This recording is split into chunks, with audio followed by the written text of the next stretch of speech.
रामकृष्ण हरी माऊली. संत एकनाथ कथा. महारांना श्राद्धाचे अन्न. भाग 5. भूतदया हे भांडवल संता. या युक्तीचे मूर्तिमंत प्रतीक म्हणजे एकनाथ महाराज. एकनाथाच्या घरी त्यांच्या वडिलांचे श्राद्ध होते. नेहमीप्रमाणे आदल्या दिवशी त्यांनी काही ब्राह्मणांना क्षण दिला होता. स्वयंपाकाची सिद्धता झाली आणि ते द्विजर याची वाट पाहत दारात उभे राहिले. त्याच सुमारास नाथांच्या घराजवळून गेलेले असे काही हरिजन चालले होते. त्यातील पक्वान्नाच्या पदार्थाचा घमघमाट व सुवास त्यांच्या नाकात भरला. त्यांच्या तोंडाला पाणी सुटले. बिचारे आपापसात बोलत पुढे चालू लागले. पक्वान्नाचा काय घमघमाट वास सुटला आहे, पण आपल्याला थोडेच अन्न मिळणार. बामण खरे नशीबवान, त्यांना रोज असे जेवण मिळते. आपण कपाळ करंटे, आपले नशीबच खतरूड. हा संवाद नाथाच्या कानी पडत होता आणि त्यांचा जीव खालवर होत होता. त्यांचे अंतःकरण द्रवले, चित्त व्याकुळ झाले. त्यांनी मनात थोडा विचार केला आणि लागलीच 4 पावले पुढे जाऊन नाथांनी त्या सर्वांना आनंदाने परत बोलावले आणि घरात जाऊन पत्नीस म्हणाले, "अगं, ही मंडळी फार क्षुधित आहेत. स्वयंपाक तयार आहेच. त्यांना आपण घरातील अन्न वाढूया का?" नाथाची पत्नी तितकीच कनवाळू. आपल्या पतीप्रमाणे भूतमात्रावर दया करणे हेच तिचे व्रत. ती म्हणाली, "त्यांची क्षुधाशांती आपण करू. त्यांच्या बायका मुलांनाही घेऊन येण्यास त्यांना सांगावे. अन्न पुष्कळ आहे." सर्व महारांना यथेच्छ सुग्रास अन्न मिळाल्याने त्यांचे अंतरात्मे शांत झाले. नुसता वास मिळण्याची जेथे पंचाईत, तेथे त्यांना पोटभर अन्न मिळाले. ब्राह्मणाचे भले चिंतून ती सर्व मंडळी घराकडे गेली.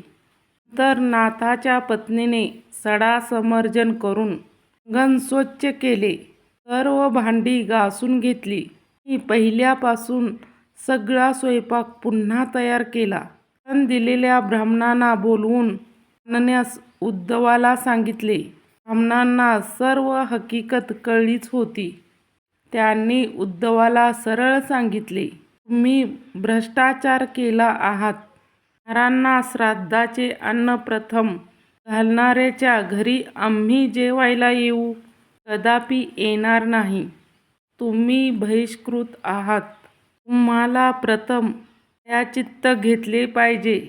उद्धवाने हा निरोप नाथांना सांगितला. काही ब्राह्मण तर घरी येऊन नाथांना अद्वा-तद्वा बोलू लागले. एकनाथांनी सर्वांची बोलणी शांतपणे ऐकून घेतली आणि परोपरीने त्यांना शांत करण्याचा प्रयत्न केला. पण ब्राह्मणांची माथी अधिक भडकली आणि जळपळत ते सर्व आपल्या घरी निघून गेले.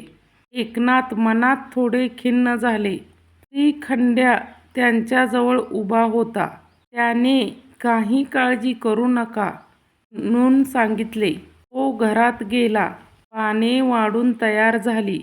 श्रीखंड्याने नाथांना माझघरात बोलवले आणि स्वागतम असे म्हणावयास सांगून उदक सोडण्यास सांगितले.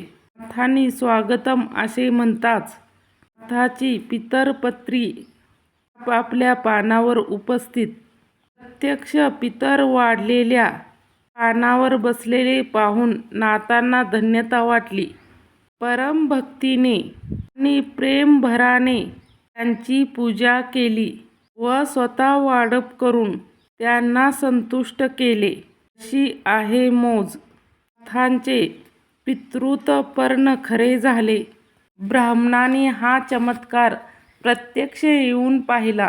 सारा ब्रह्मवृंद हा अद्भुत चमत्कार पाहून खजील झाला आणि नाथाच्या असामान्यतेबद्दल त्यांना संशय उरला नाही. मग कसले ग्रामण्य आणि कसला बहिष्कार. पण निंदकासंबंधी नाथ महाराज किती उदारतेने बोलतात ते पहा. या लागी निंदकेची तत्वता. बाह्य सका परमार्था. त्या निंदकाते निंदिता. दोष सर्वथा सोये होय. रामकृष्ण हरी माऊली. सर्वांनी ही कथा संपूर्ण ऐकावी आणि लाईक कमेंट करा. कृष्ण हरी माऊली.